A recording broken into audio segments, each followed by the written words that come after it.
Salut à tous les amis, c'est Maxime et on se retrouve, alors je vais me faire étrangler, avec Steven, donc chez Reptistore. Vidéo spéciale Boïdé, donc on va parler spécialement Boa aujourd'hui. Donc là j'ai ta petite loulou de Suriname que moi j'aime beaucoup, tu veux la récupérer peut-être? Non, juste... Ouais, il veut qu'elle parte pas trop, tiens vas-y. Tiens. Voilà.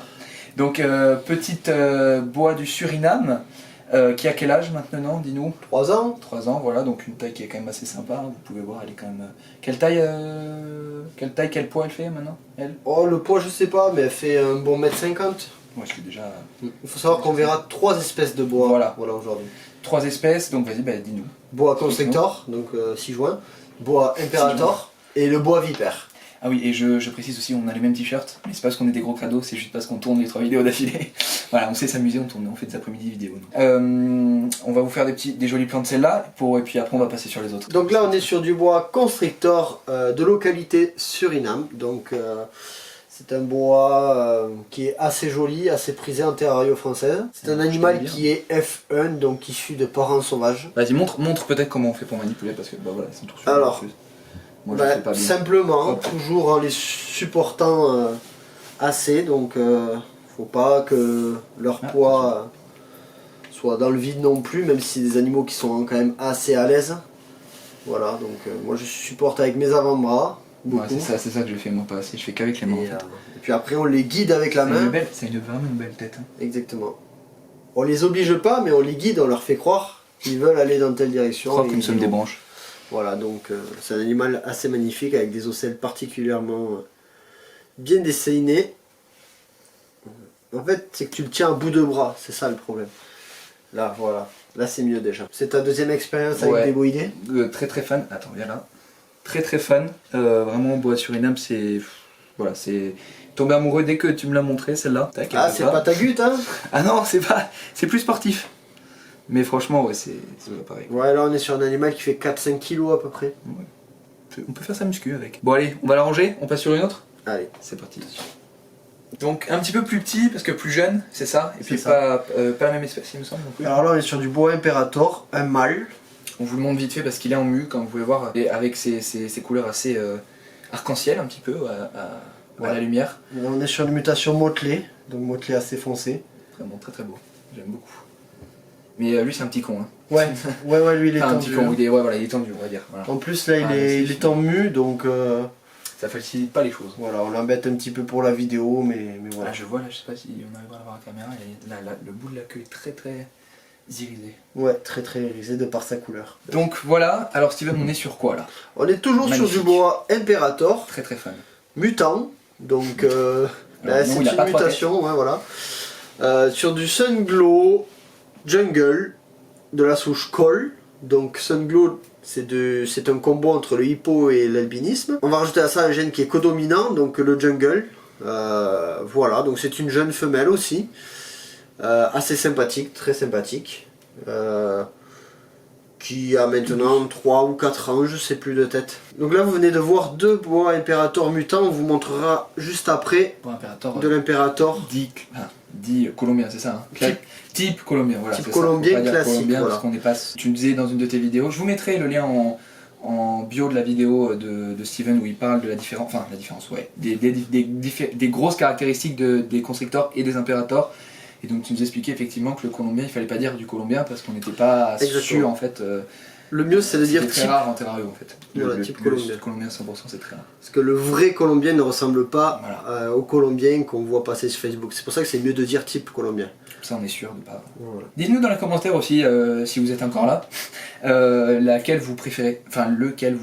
Et donc là on a déjà un petit peu plus gros, un petit peu plus long en longueur. Donc Athéna, le seul boa qui a un nom dans ton élevage. Magnifique. Ouais, je donne pas de nom à mes serpents, mais bon, voilà, certains en ont quand même. Ta petite chérie. Donc boa imperator, type colombien classique, de 10 kg. C'est une jeune femelle aussi. Hein. Qui a? Non, je sais plus l'âge de tête. Tu n'avais pas dit 5 je crois? Ouais, elle a plus que 5 maintenant. Plus tu penses? Ouais.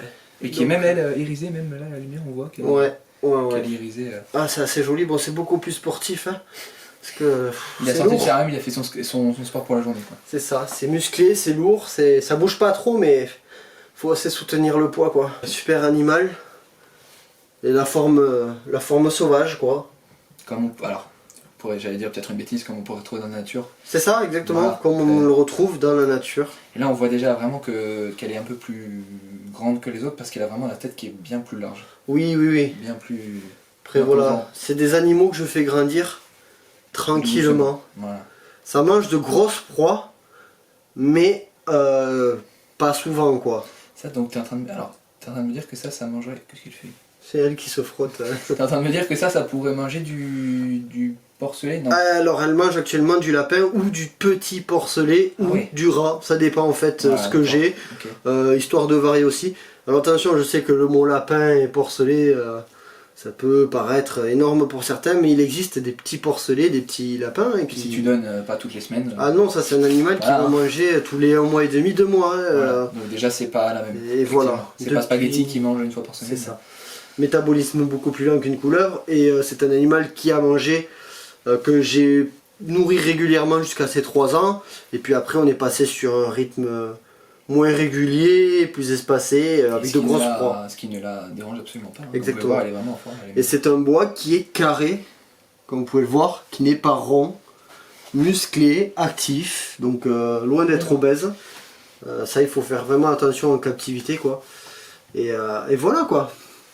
Magnifique. Super animal. Donc maintenant la Nicaragua, est-ce que tu peux nous parler un peu de la mutation, parce que j'ai pas en tête exactement. C'est assez c'est un boa imperator, de localité Nicaragua, localité, pardon, effectivement. Mais de mutation Annery, donc Annery type 1.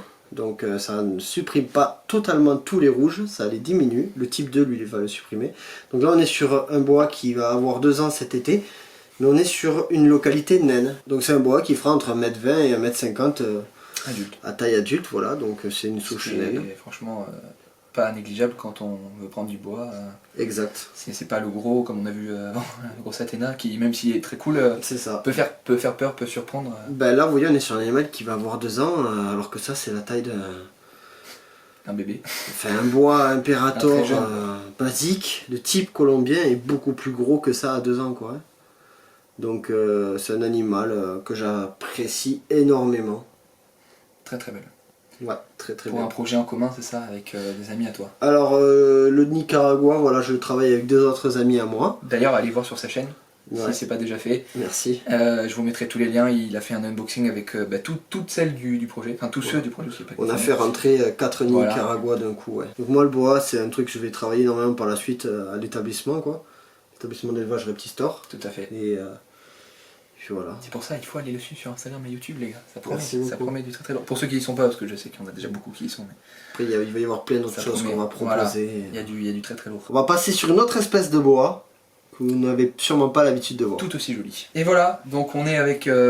explique-nous avec quoi on est là, Steven. Alors là on est sur du boa vipère, donc Candoya aspera. On est sur une femelle, donc de forme rouge, puisqu'il existe plusieurs formes. J'en ai plusieurs ici à l'élevage, vous les verrez tout de suite. C'est un petit boa, donc...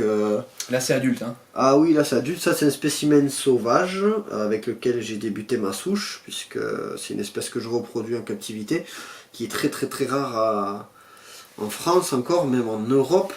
Très peu, enfin ouais, c'est vrai, moi qui débute, j'en ai vu que chez Steven, hein, clairement. Ben, il n'y a pas de NC vraiment, il y en a très peu en fait de NC. En France, je suis un des rares à en proposer du NC régulièrement sur cette espèce. Donc là on est sur une femelle qui d'ailleurs est pleine encore, qui va me refaire des petits, c'est pour ça que je la soutiens bien. Ça promet. Je vais vous montrer le mâle, je vais vous montrer un petit issu de cette femelle. Donc là on est sur la forme noire. Différence de taille, pourquoi? Parce que chez les boïdés en général, mais encore plus chez le Candoya aspera, il y a un énorme dimorphisme sexuel. Donc dimorphisme, c'est-à-dire une différence sexuelle entre les mâles et les femelles. Une différence visible, physique. Ouais, donc là on est sur le mâle, donc de forme noire comme vous pouvez le voir. Et vous comprenez maintenant peut-être pourquoi boa vipère. Quand vous voyez sa tête, vous voyez les dessins. Tête très carré, c'est ça. Et puis même les écailles, elles ont l'air les écailles, très carrées. La queue, les dessins, il y a tout qui fait penser à une vipère, sauf le venin bien sûr. Le comportement aussi. Non, quoique non. C'est peut-être un peu speed. Ça dépend. Je suis pas un expert des vipères pour pouvoir dire que c'est le même comportement. Mais c'est un comportement propre à lui en tout cas, ça c'est clair. Semi-fouisseur, ça adore se mettre dans le bac d'eau. Souvent, c'est souvent on les trouve à point humide tout du terrain. Ça. Donc là je pense qu'il va me faire une mue, normalement il est jaune sous le ventre, là il est blanc. Donc, super espèce. Forme noire. Que tu pourrais conseiller, même si c'est rare, tu viens de nous le dire à un débutant, non? Pas du tout. Enfin, après, il n'y a pas de débutant. Oui, on l'a déjà dit, mais. Moi. Peut-être pas premier serpent, mais pas. Voilà. Déjà, il faut savoir que sur cette espèce que je reproduis, je sélectionne quand même les personnes chez qui ça part parce que c'est assez fragile comme bête, il y a énormément de pertes, et puis voilà. J'en propose très peu, j'en garde, et j'en propose très peu, et généralement ça va chez des gars qui connaissent l'espèce et qui veulent la reproduire. Logique quoi. Voilà. Je vais vous montrer une de mes naissances que j'ai sélectionnée. Alors ça, on est sur une petite femelle qui a 1 an et demi, issue de ma reproduction, donc ça c'est ma sélection. Une petite que j'ai gardée, forme noire et rouge aussi, que j'adore, qui a super bien démarré. Voilà. Franchement, il n'y a pas de mots à dire quoi. Vous verrez sûrement sur une autre vidéo nourrissage sur cette espèce. On vous fera dans la suite des vidéos, c'est la petite série chez Steven, on vous fera des vidéos de nourrissage. Cette tête de vipère, le dessin, les caillures, le nom, bois vipère. C'est canon quoi. Voilà. Et les Américains l'appellent les vipéras. Donc, on a une petite vipère sans la dangerosité de la chose, tu veux? Exactement, voilà. Donc c'est pas soumis à certificat de capacité jusqu'à 25 individus. Mais voilà, c'est une bestiole quand même. On sent que les écailles sont vraiment pas pareilles. Faut maîtriser un minimum la métérario pour avoir ce genre d'animal. Ouais. Très très beau derrière, en dessous j'aime beaucoup. Tiens, vas-y. Tout petit. Presque aussi petit que Spaghetti niveau longueur quoi, c'est fou. Et ça y est Steven, c'est déjà la fin. Une vidéo assez longue il me semble quand même, parce qu'on a bien filmé. Donc on va voir ce que ça donne. J'espère que ça vous aura plu. Dites-moi vos préférés dans les commentaires pour ceux qui sont encore là. Le petit pouce bleu, le partage, on s'abonne à la chaîne de Uptistop et à son Instagram, je mettrai tous les liens en bio de la vidéo. Puis on vous dit peace les potes. Ciao. A plus.